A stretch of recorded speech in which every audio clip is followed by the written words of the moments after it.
Sa Pilipinas, kapag tumutong ka na sa edad na 60, karapat-dapat ka nang makatanggap ng mga benepisyong eksklusibo para sa mga senior citizens. Ngunit hindi lahat ng mga katandaan ay alam ang kanilang mga karapatan at benepisyo tulad na lamang ni Aling Daisy. Hindi po masyado lang karapatan ng senior citizen kasi hindi po masyadong lumalabas. Nabalitaan ko lang po ito na pwede palang mag-pension ng mga senior citizen na walang SS, walang GSIS, gano'n. Pero dapat to, kasi lalo na kami may mga kapansanan, di ba? Lalo na pag disability ako, wala akong income, source of income, wala akong ambag ng gamot, gano'n, di ba? Kaya nga mahirap din eh. Sabi ko nga, paano kaya ako mamubuhay? Ngayong hapon, sa Senior Moments, upang mapaglingkuran natin ang ating mga kasangbahay na senior citizens sa tulong ng Office for Senior Citizens Affairs ng Quezon City, ay aalamin natin kung ano ang mga karapatan at benepisyo para sa ating mga lolo at lola.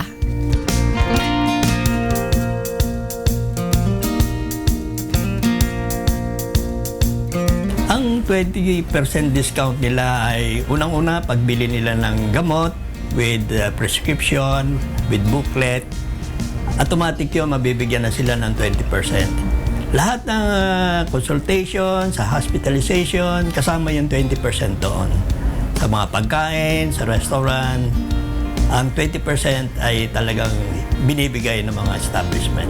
Meron po kaming board na mag-aasikaso sa mga complaint ng mga senior citizen regarding po sa mga discount. Sa batas nakalagay yung individual consumption. Ibig sabihin, yung senior lang ang pwede maka-avail ng kanyang discount.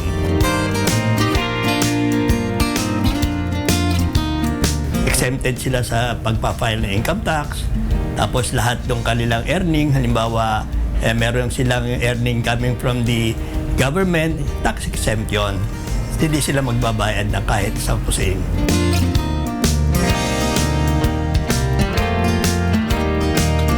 Pag tugtog nila ng 60, meron na sila agad automatic sa national government, lalo na magkakaroon sila ng social pension ng 500 pesos a month. Yung mga indigent sila entitled dun sa social pension na ibinibigay ng government. Sila lang po ang entitled dun.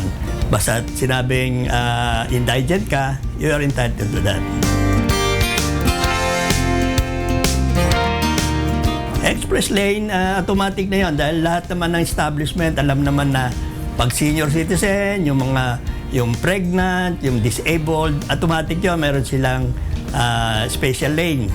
Ngayon, pag hindi nila binigay yun, pwede silang i-complain ng senior na hindi sila binibigyan ng express lane or special lane sa kanilang establishment.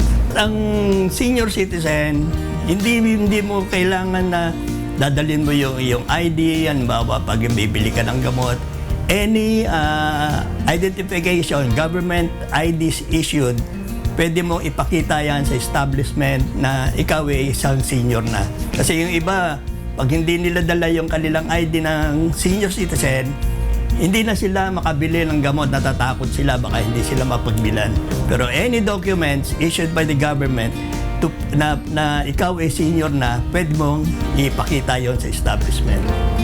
Ang requirements lang po na hinihingi ng OSCA sa lahat ng tumungtong ng 60 years old, yung kanilang birth certificate or any government ID to prove na ikaw ay 60 years old na, yung COMELEC ID, PhilHealth, or any documents na magpo-prove na 60 ka na, pwede mo ipresenta sa amin at mabibigyan kayo ng ID, mga booklet, para gamitin nyo as senior citizen. Lahat ng OSCA sa buong Pilipinas ay gano'n ang requirements. I-produce nila ang mga kanilang ID at pakita na sila ay 60 years old na.